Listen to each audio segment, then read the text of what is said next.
This acted scenario is a book-to-reality demo based on Best Boss Ever by Dorey. Chapter 2, Follow Through. Nico considered himself a pretty good leader.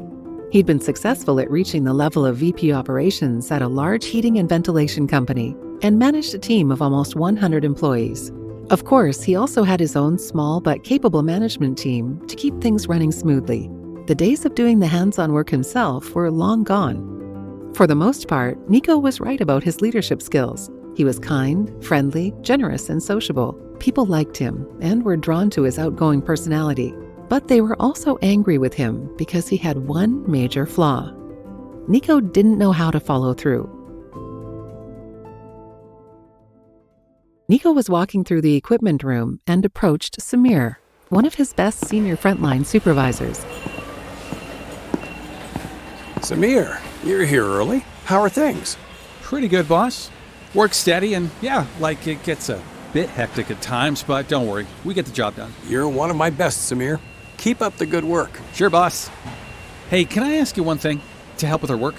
Of course, hit me. Well, you know that we work with sheet metal, of course, and that this stuff can get pretty sharp. It can also get really hot or cold, depending on how close we are to the furnace or refrigeration unit. You know, you've done this job before. I know. What's your question? Well, the gloves we have are no good. They're too thin and they tear easily and have no insulation, so we feel everything. Shauna cut her finger last week, cut right through the glove. Oh, I didn't know this. And that new kid, Sean, burnt himself quite badly on a hot water pipe. Also, he was wearing these crappy gloves. We need new and better gloves. Did you ask Maria in stores to order better ones? Yeah, we've talked about it, and she says that she needs your approval first. She told me to talk to you about it. Okay, definitely. I agree. We need new gloves. Leave it with me and I'll get it done. Great. Thanks, boss. Anything you guys need. You got it. I'm on it. And Samir. Yes, boss? Don't call me boss. Call me Nico. Sure.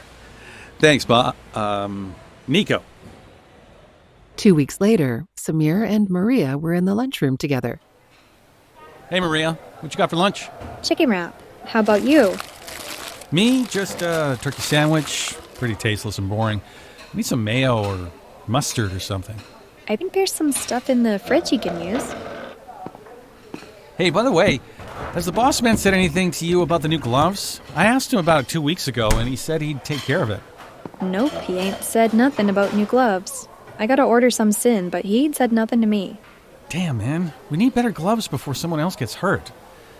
Please don't order those crappy gloves again. Okay, if you say so. I gotta order something, so maybe you need to talk to him again.